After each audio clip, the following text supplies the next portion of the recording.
Metal counters पर भी आपसे राय लेना चाहूँगी, क्योंकि नाल्को जैसे काउंटर्स में लगातार मजबूती है और हाल फिलहाल हम एल्यूमिनियम प्लेस को काफ़ी अच्छा प्रदर्शन करते हुए देख रहे हैं। हालांकि न्यूज़ फ्लो भी सपोर्टिव है। Metal as a whole, Mahesh, क्या व्यू रखते हैं आप उस पर?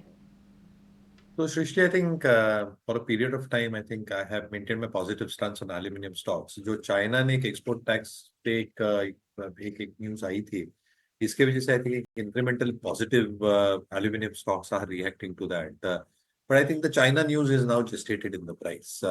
अभी जो आगे जाके होगा, I think because of these factors, क्योंकि इन्वेंट्री लेवल्स काफी कम है across the metal pack as a whole including aluminium stocks.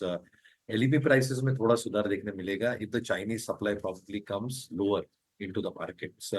और डिमांड वैसे ही बरकरार है, क्योंकि जो एंड यूजर एप्लीकेशन है, अगर हम बेवरेज कैंस की बात करें, जो नोवेलिस की कमेंट्री से आप सुनते हैं, या जो लिथियम आयन बैटरीज के एल्यूमिनियम केसिंग लगती है, I think that is almost 21% of the overall battery cost. तो कहीं ना कहीं I think as these developments keep on taking place, जो एंड यूजर एप्लीकेशंस की जो स्टेबिलिटी है वो बरकरार रहेगी और वॉल्यूम ग्रोथ ठीक ठाक रहेगी. एंड बैकवर्ड इंटीग्रेशन जो हिंडाल्को और नाल्को जैसे प्लेयर्स के पास है, एल्यूमिनियम बनाने के लिए एल्यूमिना और बॉक्साइट, ये लगता है, और दोनों के पास I think decent amount of reserves हैं with offshields or offsets, the kind of impact that can probably come through because of the integrated operations that they're probably carrying. जो net debt to EBITDA levels है specifically Hindalco के case में वो stable हो चुके हैं.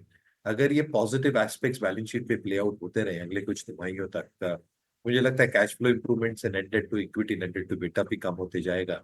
And as Novelis keeps on improving generally it's trend in the first half of next year as we speak, और जो डोमेस्टिक ऑपरेशन स्ट्रांग है because of integrated operations, numbers ठीक ठाक रहने की मैं अपेक्षा रही. तो मुझे लगता है even within the pack, even at this juncture, जो डंपिंग चल रही है HRC prices, CRC prices steel के अभी भी सॉफ्ट है, और इसलिए aluminium as a sector with these developments and generally as a trend should continue well.